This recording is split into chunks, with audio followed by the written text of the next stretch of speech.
Taman déning JFX Hoery. Ing taman anakku, tawon lan kupu rebutan madu, kinjeng lan kombang rebutan kembang. Angin esuk ngerok ebun ing pucuking kudu. Kekedering kinjeng lan kupu, aja nganti mbok incup. Sawangen wae endahe ing taman anakku, kupu lan kinjeng isih kapiadreng, tawon lan kombang ngenam panandang, madu lan kembang ninggal kudhup esuk.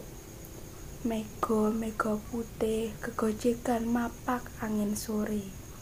Aja mbok guyu dheweke, sawangen ing biruning langit, kae papane kawruh lungit.